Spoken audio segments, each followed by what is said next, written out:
Hi, I'm Chef Stevie and welcome to A Fresh Take. Today we're going to redo sweet and sour chicken.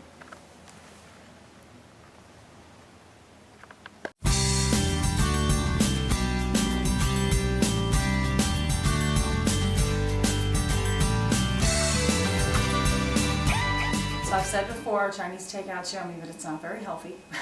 And when you get sweet and sour chicken, they probably should call it sweet and sour dough balls because you have more breading than you do chicken. And it's got this day-glow orange sauce that looks kind of like nuclear waste.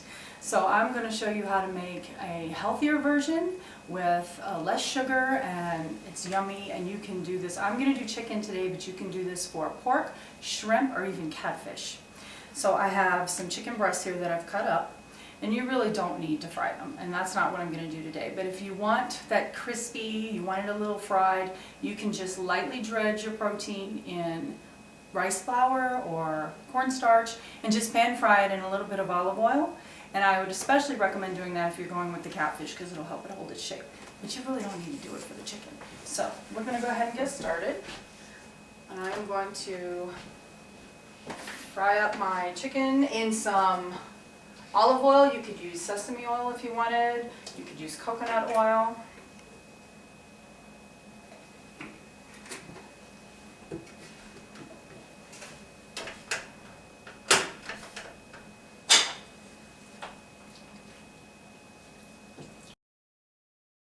So while the chicken's cooking, I'm going to go ahead and make the sweet and sour sauce. Now, one thing that you need for this recipe is pineapple. Usually I like to use fresh stuff. This is one of the times I'm going to tell you to get canned, and it's because we need the juice. And we're cooking the pineapple anyway.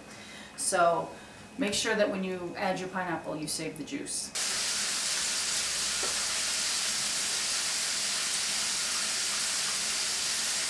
And then I'm going to add some soy sauce.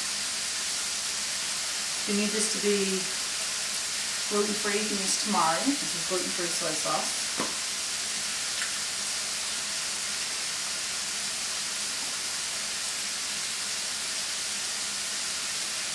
Then I'm going to add some ketchup.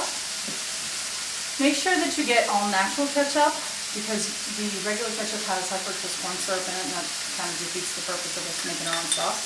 You could also use tomato paste or a little bit of tomato sauce.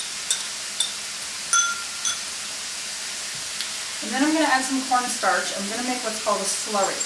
So the sauce will stay thin, but once I add it to the food in the pan, it's going to start to thicken up as it gets hot.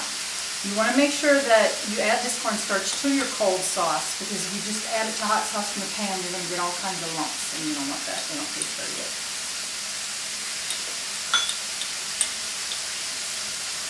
Just blend it up with a fork.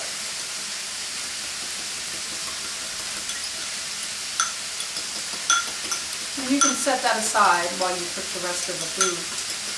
Just give it a little stir before you add it to the pan. So the chicken is almost done.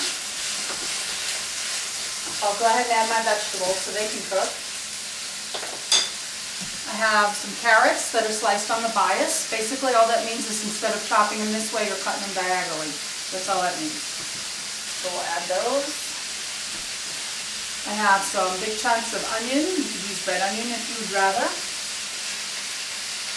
And I have chunks of red and green bell pepper. You could add orange bell pepper, yellow bell pepper, whatever kind you like. We'll just let that cook for a few minutes and then we'll add our pineapple.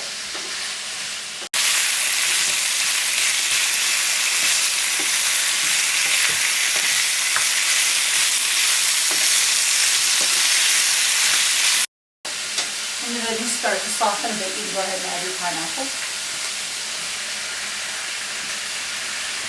I'm using tidbits, but you could use chunks or you could get slices and chop them up.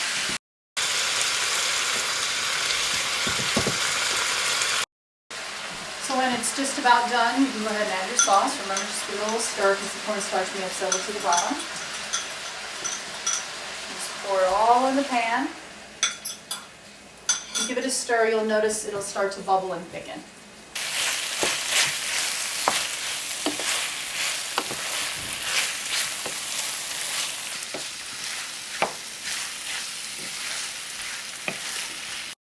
If you wanted to eat this over rice or the cauliflower rice that I made in the fried rice episode, you could always double the liquid so that you have more sauce.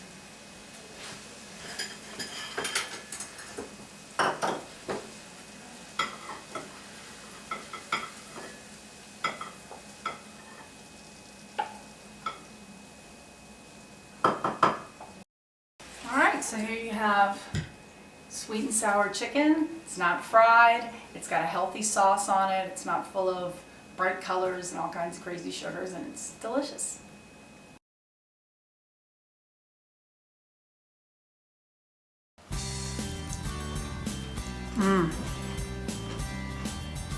That's really good.